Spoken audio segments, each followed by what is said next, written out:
नमस्ते। आज हम सीधे चल रहे हैं भारत की डेमोक्रेटिक पावर हाउस के सेंटर में, हमारी संसद। जी हाँ। चाहे कोई एग्जाम की तैयारी कर रहा हो या बस एक इन्फॉर्म्ड सिटीजन बनना चाहता हो, ये चर्चा सबके बहुत काम आने वाली है। तो आज हम क्या-क्या समझने वाले हैं? सबसे पहले पार्लियामेंट के बेसिक्स, फिर लोकसभा और राज्यसभा के डिटेल्स। रोहन, उसके बाद देखेंगे कि हाउस को चलाते कौन है, फिर जानेंगे कि कैसे कोई बिल एक लॉ बनता है, और आखिर में एक क्विक नॉलेज चेक भी होगा। तो शुरू करें? चलिए शुरू करते हैं। तो सबसे पहला और बेसिक सवाल, पार्लियामेंट है क्या? देखिए, सिंपल शब्दों में ये इंडिया की सुप्रीम लेजिस्लेटिव बॉडी है।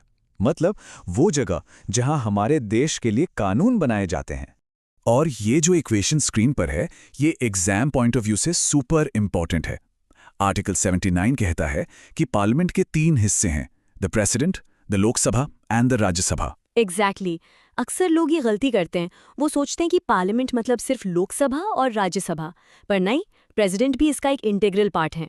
और ये जो 2 हाउसेज वाला स्ट्रक्चर है ना, इसे बाय कैमरल लेजिस्लेचर कहते हैं। बस एक फैंसी टर्म है ये कहने का कि कानून बनाने के लिए हमारे पास 2 चेम्बर्स हैं। तो अब जब हमें पार्लियामेंट का स्ट्रक्चर पता चल गया है, तो चलिए इसके 2 हाउसेस को बारीकी से समझते हैं। लोकसभा यानी हाउस ऑफ द पीपल और Rajya Sabha AKA council of states. नाम में ही काफी कुछ छिपा है ना? चलिए इसे अनपैक करते हैं। पहले बात करते हैं लोकसभा की। इसमें करंटली 543 मेंबर्स हैं। और ये मेंबर्स कौन हैं? ये वो लोग हैं जिन्हें भारत के नागरिक डायरेक्टली चुनकर भेजते हैं। इसीलिए तो इसे हाउस ऑफ द पीपल या पॉपुलर हाउस भी कहते हैं। ये सीधे सीधे जनता की आवाज हैं। ओके, अब इस स्लाइड पर जो पॉइंट्स हैं वो एग्जाम लवर्स के लिए गोल्डन पॉइंट्स हैं। देखिए, टर्म होता है 5 साल का, मेंबर बनने के लिए मिनिमम एज है 25 ईयर्स, और इलेक्शन होता है डायरेक्ट। ये तीनों पॉइंट्स डायरेक्ट MCQs बनते हैं। और हाँ, एक और जरूरी बात, ये एक परमानेंट हाउस नहीं है। इसे 5 साल से पहले भी डिसॉल्व किया जा सकता है। अब चलते हैं दूसरे हाउस की तरफ, राज्यसभा, जिसे अपर हाउस भी कहते हैं। इसकी करंट स्ट्रेंथ है 245 मेंबर्स, और जैसा कि इसके नाम काउंसिल ऑफ स्टेट्स से पता चलता है, यह सीधे जनता को नहीं बल्कि इंडिया के स्टेट्स और यूनियन टेरिटरीज को रिप्रेजेंट करता है। अब राज्यसभा के बारे में कुछ बहुत इंटरेस्टिंग फैक्ट्स हैं।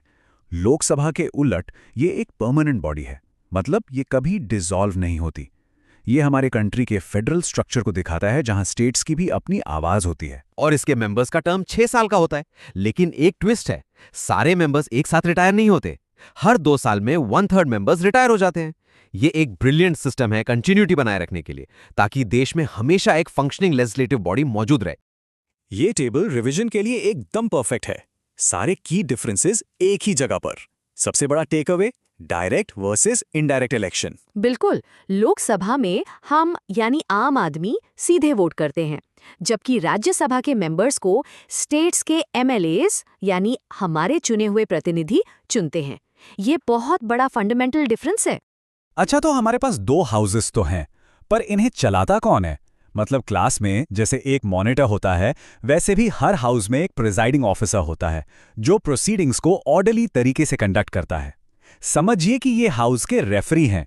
तो लोकसभा में होते हैं स्पीकर, जिन्हें हाउस के मेंबर्स आपस में से ही चुनते हैं, और राज्यसभा के हेड होते हैं चेयरमैन, जो बाय डिफॉल्ट इंडिया के वाइस प्रेसिडेंट होते हैं। राइट, और यहाँ एक पॉइंट है जो एग्जाम्स में बार बार पूछा जाता है। स्पीकर ऑफ लोकसभा के पास एक एक्सक्लूसिव पावर है किसी बिल को मनी बिल सर्टिफाई करने की। ये पावर सिर्फ और सिर्फ स्पीकर के पास है, और ये क्यों इतने इंपॉर्टेंट है ये हम आगे देखेंगे। ऑल राइट, अब आते हैं पार्लियामेंट के मेन काम पर, कानून बनाना यानी लॉ मेकिंग। ये प्रोसेस कैसे काम करता है, एक आइडिया कैसे एक लॉ का रूप लेता है, चलिए इस जर्नी को समझते हैं। तो देखिए, एक ऑर्डिनरी बिल की जर्नी कुछ ऐसी होती है। पहले उसे किसी भी एक हाउस में इंट्रोड्यूस किया जाता है, लोकसभा या राज्यसभा। वहां डिबेट होती है, वोटिंग होती है। अगर पास हो गया तो वो दूसरे हाउस में जाता है, और वहां भी सेम प्रोसेस रिपीट होता है। लेकिन सोचिए, अगर दोनों हाउसेज में अग्रीमेंट नहीं बना, डेडलॉक हो गया, तो तब प्रेसिडेंट एक जॉइंट सिटिंग बुला सकते हैं। मतलब दोनों हाउसेस के मेंबर्स एक साथ बैठेंगे, और इस जॉइंट सिटिंग को प्रिसाइड कौन करेगा? The speaker of the Lok Sabha. Another star mark exam fact. पर सारे बिल्स एक जैसे नहीं होते, एक स्पेशल कैटेगरी है मनी बिल। और जब बात पैसे की आती है तो रूल्स थोड़े बदल जाते हैं। ये टेबल दिखाता है कि फाइनेंशियल मैटर्स में लोकसभा कितनी पावरफुल है। मनी बिल, जो टैक्सेस या गवर्नमेंट स्पेंडिंग से डील करता है, उसे सिर्फ लोकसभा में ही इंट्रोड्यूस कर सकते हैं, वो भी प्रेसिडेंट की प्रायर रिकमेंडेशन के साथ। और राज्यसभा का रोल यहां बहुत लिमिटेड है। वो बिल को रिजेक्ट या अमेंड नहीं कर सकती, सिर्फ 14 दिन के लिए डिले कर सकती है या सजेशंस दे सकती है। उन सजेशंस को मानना या ना मानना पूरी तरह से लोकसभा पर डिपेंड करता है। बेसिकली पैसे के मामले में फाइनल से लोकसभा का ही होता है। अच्छा, एक और छोटा लेकिन इंपॉर्टेंट कॉन्सेप्ट। किसी भी हाउस के मीटिंग को वैलिड मानने के लिए एक मिनिमम नंबर ऑफ मेंबर्स का प्रेजेंट होना जरूरी है, और वो नंबर है 1/10। इस मिनिमम नंबर को कहते हैं कोरम। अगर कोरम पूरा नहीं है तो प्रिसाइडिंग ऑफिसर को हाउस अर्जन करना पड़ता है, मतलब कार्यवाही रोकनी पड़ती है। नंबर्स की बात करें तो लोकसभा के लिए ये हुए 55 मेंबर्स और राज्यसभा के लिए 25 members.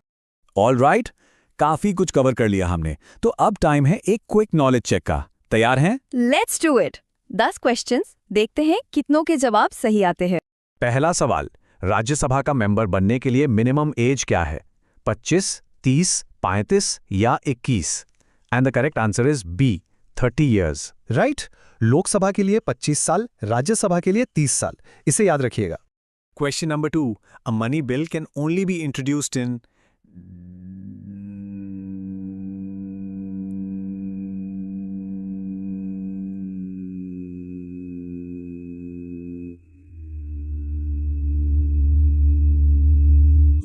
The answer is, of course, B, Lok Sabha. बिल्कुल, फाइनेंशियल मैटर्स में power is with the house of the people. Next up, parliament की जॉइंट सिटिंग को कौन प्रिजाइड करता है? हमने इस पर बात की थी। The correct answer is D, speaker of the Lok Sabha. Vice president या चेयरमैन ऑफ राज्यसभा नहीं, ये एक कॉमन कंफ्यूजन पॉइंट है। Okay, a very specific and important question. Rajya Sabha एक मनी बिल को मैक्सिमम कितने टाइम तक डिटेन कर सकती है? And the answer is a, 14 days, सिर्फ 2 हफ्ते। उसके बाद बिल ऑटोमेटिकली पास्ड मान लिया जाता है। Back to basics, Indian parliament में कौन कौन है? आर्टिकल 79 याद है? The answer is B, president, Lok Sabha and Rajya Sabha. हाँ, प्रेसिडेंट को भूलना नहीं है। He is an integral part of the parliament. Another direct question, president Rajya Sabha में कितने मेंबर्स नॉमिनेट करते हैं?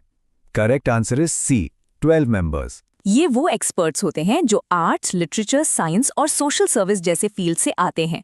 इजी वन, लोकसभा मेंबर का टर्म कितना होता है?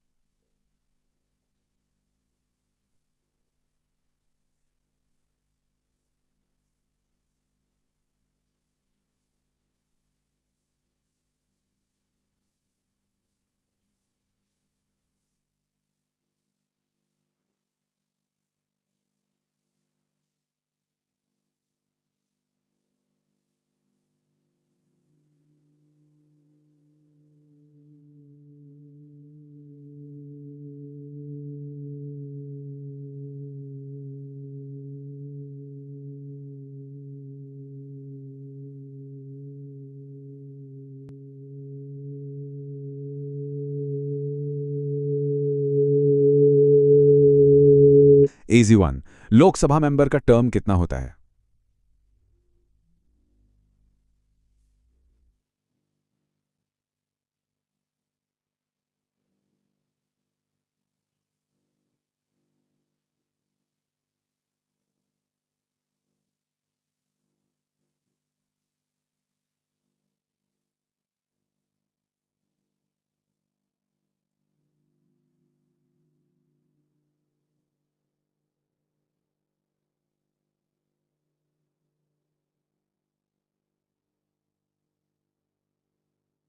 It's C, 5 years।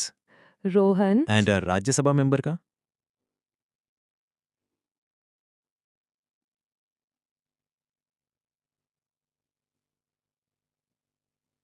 छह साल। Don't get confused. ये हमने अभी अभी डिस्कस किया था। लोकसभा की सिटिंग के लिए कोरम कितना है? The answer is C, 1/10 of total members. मतलब 55 members? Good. Who certifies a bill to be a money bill? Final authority कौन है? The answer is C, Speaker of the Lok Sabha. And remember, उनका decision final होता है. And the last question, the Rajya Sabha is? The Rajya Sabha is B, a permanent body. It never dissolves. Fantastic. उम्मीद है आप सबने अच्छा score किया होगा और कॉन्सेप्ट्स क्लियर हो गए होंगे। तो आज हमने पार्लियामेंट के स्ट्रक्चर और फंक्शनिंग को समझा। ये वो जगह है जहां आम आदमी की आवाज कानून में बदलती है। एग्जैक्टली और इसे समझना अपनी डेमोक्रेसी को समझने जैसा है। पर एक सवाल, पार्लियामेंट ने कानून बना दिया, पर क्या हो अगर वो कानून कॉन्स्टिट्यूशन के खिलाफ हो? उसे कौन चेक करेगा? इसी सवाल का जवाब ढूंढेंगे हम अगली बार, जब हम बात करेंगे हमारे कॉन्स्टिट्यूशन के गार्डियन की, the supreme court. Until then, keep learning. जय हिंद।